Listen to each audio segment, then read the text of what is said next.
En este nuevo episodio de la temporada de invierno del podcast de la ciudad al campo, voy a hablarte de vivencias personales, de experiencias y de anécdotas de mi vida en el campo en invierno.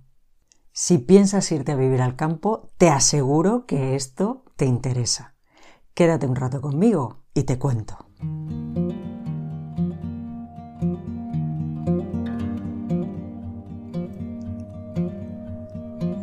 Por si no me conoces, soy Raquel, una urbanita que se fue a vivir al campo hace más de 2 décadas. En este espacio te cuento y te muestro cómo se hace eso de irse de la ciudad al campo. Y también te hablo de cómo es vivir en el campo. Te lo cuento todo, desde mi experiencia, desde mi visión y con total honestidad. Te cuento lo bueno y lo malo, porque no por vivir en el campo todo es de color de rosa, pero tiene muchas cosas buenas. ¿Vamos?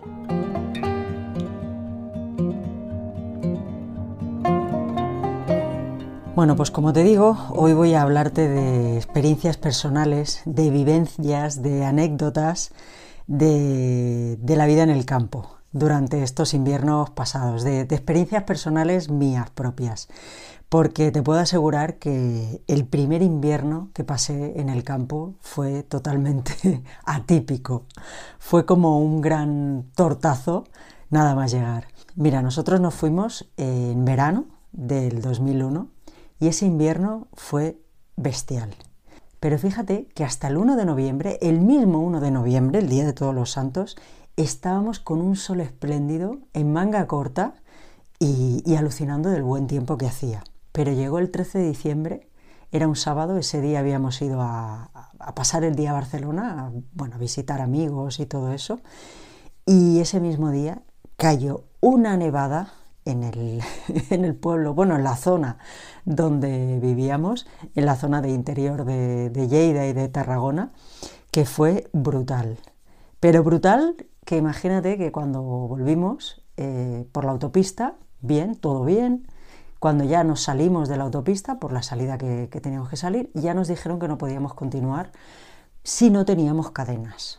Y nosotros alucinamos, ¿cómo que cadenas? Sí, es que hay tal nevada, no nos dejaban ni volver para atrás, ni entrar. Bueno, sí, podíamos volver a Barcelona, pero tampoco queríamos hacer eso, queríamos continuar a casa.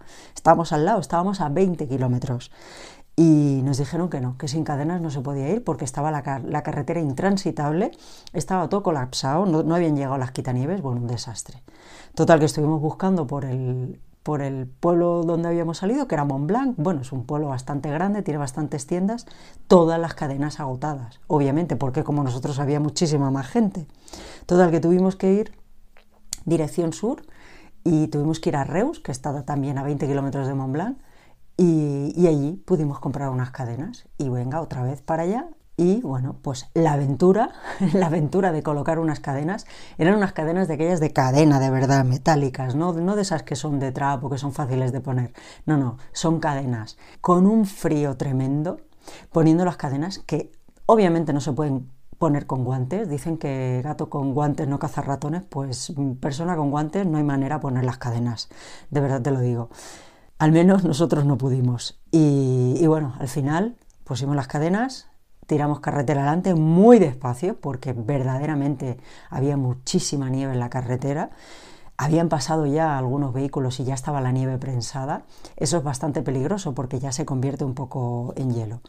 Y pues hicimos los 20 kilómetros, tomamos la salida hacia nuestro pueblo. Eran 6 kilómetros, todavía la carretera estaba peor porque era una carretera más pequeñita.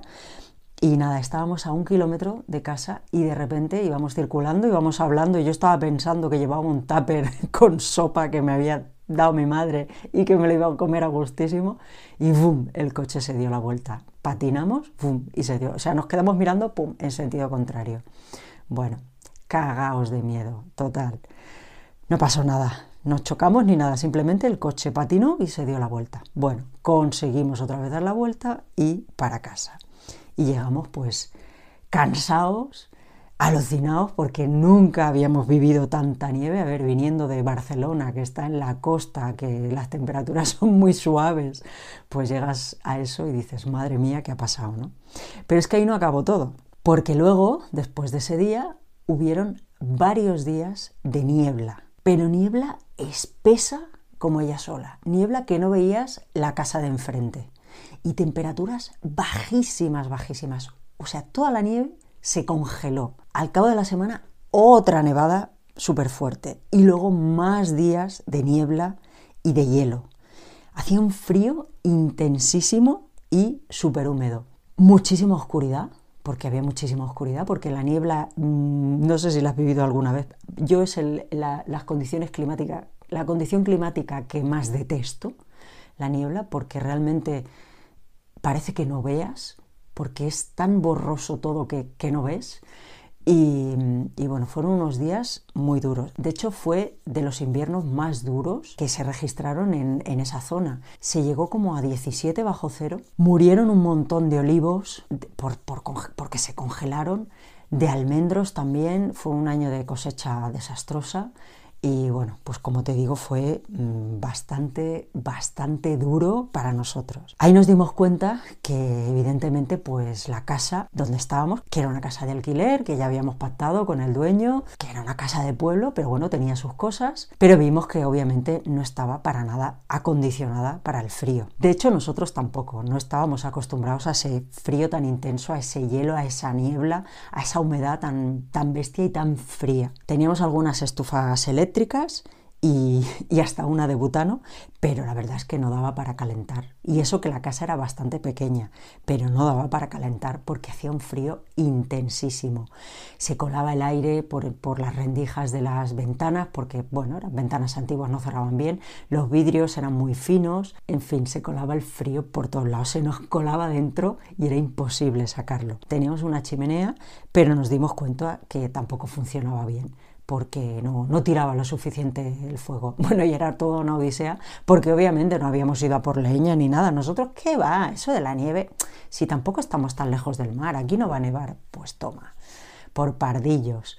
Y bueno, teníamos un arco de sierra, salíamos, no podíamos ir en el coche a buscar la leña porque los caminos estaban fatal y el coche no estaba preparado en absoluto. Así es que venga andando al sitio más cercano, allí cortando con el arco de sierra, eso sí nos calentábamos. Pero bueno, luego pues la verdad es que la chimenea no tiraba. Otra cosa que nos pasó también, que de eso pues nos dimos cuenta entonces, es que las tuberías del agua era un sistema antiguo, estaba conectada a la red general del pueblo, pero habían aprovechado la instalación antigua. Antiguamente el agua la subían a un depósito al último piso de la casa y luego pues la dejaban caer porque no había suficiente presión, ¿no? Y bueno, pues el sistema era agua corriente, el depósito estaba anulado, pero la tubería pasaba por la última planta y justo pasaba por delante de una ventana que no tenía ventana, o sea, era un agujero en la pared con un marco pero sin ventana. ¿Y qué pasaba? Pues que las tuberías se helaban del frío. Menos mal que antes de irnos a vivir allí, mi padre, que el hombre tiene mucha conciencia y sabe lo que pasa con las casas antiguas, me dijo: hija, llévate estas herramientas que a lo mejor las vas a necesitar. Y entre ellas había un soplete de esos de fontanero, de esos que van con la botellita de butano. Bueno, pues teníamos que deshelar las tuberías con el soplete y teníamos que dejar toda la noche el grifo un poquito abierto porque si no se congelaba la tubería. Había días que eran las 10 de la mañana y si cerrabas el grifo se volvía a congelar. Como te digo, fue una experiencia brutal. De hecho, tengo un recuerdo de aquellos días que cada año lo recuerdo, porque ese año me salieron sabañones. Son unas heridas que salen con el frío, me salieron en los dedos de las manos y los dedos de los pies, y cada año cuando hace un poco de frío ya los tengo ahí otra vez. O sea que eso se me quedó desde entonces. La verdad es que fue un aprendizaje absoluto. Lo bueno es que yo dije después de aquello: no pienso volver a pasar un invierno en este pueblo. Y pasé 17 más, así es que bueno, a veces pasan estas cosas. Pero vaya, que aprendimos muchísimo de todo aquello. Yo ahora lo recuerdo pues con coña, ¿no? Lo recuerdo un poco, lo recuerdo entrañable, lo recuerdo como una vivencia, como una experiencia, pero la verdad es que fue muy, muy duro. Fue muy duro. Fue una prueba de fuego. O sea, la gente del pueblo nos decía: si habéis pasado este invierno aquí, ya estáis curados de espanto, ya ya pueden venir otros inviernos, peor que este no lo va a haber, y de hecho no hubo ningún invierno así. Eso sí, lo tuvimos clarísimo y cada invierno hicimos una preparación previa. Todo eso que he contado en episodios anteriores de la preparación para el invierno, todo eso lo aprendimos ese primer invierno en el campo. Todas esas cosas que había que hacer antes de que llegase el invierno. Porque cuando llega, llega. Y cuando cae la nevada, cae. Y ya está. Y no hay más. Y si te pilla, te pilla. Así es que, bueno, pues para siguientes inviernos ya nos preparamos. Fuimos a recoger leña cuando tocaba. Nos hicimos con una motosierra, que es una herramienta archi necesaria cuando vives en un lugar en el campo donde te calientas con leña, necesitas una motosierra, seguro. Aprendimos también a conducir con condiciones adversas, con nieve, con hielo, incluso con condiciones de mala visibilidad. No es que me encante, pero bueno, al final aprendes. Y aprendimos también que has de tener un vehículo adecuado. De hecho, acabamos comprando un 4x4, un Nissan Patrol de aquellos antiguos, porque la verdad es que para moverte por caminos, al menos para aquella zona era necesario para ir por caminos, para ir a por leña, para meterte por según qué sitios, pues aquello era lo más parecido a un tractor, pero en coche. Son cosas que son fundamentales. Así es que, bueno, lo que quiero transmitir con todo esto, aparte de que, bueno, de haberte explicado una vivencia, yo creo que las vivencias también, pues, y las experiencias siempre ayudan a hacerte una idea, ¿no? Y ves que cualquier persona, pues, ha tenido sus inicios y ha pasado por donde ha tenido que pasar. Si te toca que te vas a vivir al campo y realmente no tienes la casa acondicionada y caen nevadas y todo esto, pues, bueno, pues paciencia. Y ya está, y pasará, son unos días y pasará. Pero bueno, todo eso lo que te hace es realmente reflexionar mucho, aprendes muchísimo y te das cuenta de que prepararse es fundamental, de que aprender a hacer las cosas por ti mismo también es súper necesario, saber cómo funcionan las cosas es fundamental, porque en según qué condiciones no siempre puede venir alguien a solucionarte lo que sea, una tubería reventada, una tubería congelada, lo que sea. Entonces, de verdad que yo creo que cuando vives en el campo aprendes por la fuerza a hacer según qué cosas, de bricolaje, de cosas de primera necesidad, ¿no? De primera necesidad de bricolaje doméstico. Y por supuesto, lo que ya he dicho también en otras ocasiones, te das cuenta de lo necesario que es un buen aislamiento de la casa y una buena calefacción. Cuando tú tienes una buena calefacción en una casa ya puede hacer lo que sea afuera.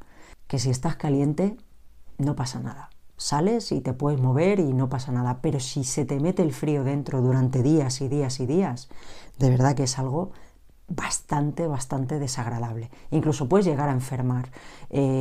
Conozco casos de personas que han llegado a enfermar por esa situación de día tras día, tras día, tras día, de frío constante. Entonces hay que tener mucho cuidado con eso, hay que prepararse bien, hay que aprender a gestionarlo, a afrontarlo y para adelante. Bueno, pues hasta aquí el episodio de hoy. Espero que este podcast te haya resultado interesante, espero que te haya sido útil esta experiencia que te he contado hoy. Y bueno, pues como siempre te invito a dejarme tus comentarios, a participar, a compartir tus dudas, tus historias, consejos y experiencias. Si te interesa el tema, te invito a suscribirte a este canal, desde donde me escuches, para no perderte los próximos episodios. Y te invito también a suscribirte a mi lista de correo, porque cada semana envío un email a mis suscriptores compartiendo muchísima más información, experiencias, ejemplos, reflexiones, consejos y respuestas sobre la vida en el campo, sobre la transición de la ciudad al campo y sobre otros aspectos también importantes de la vida.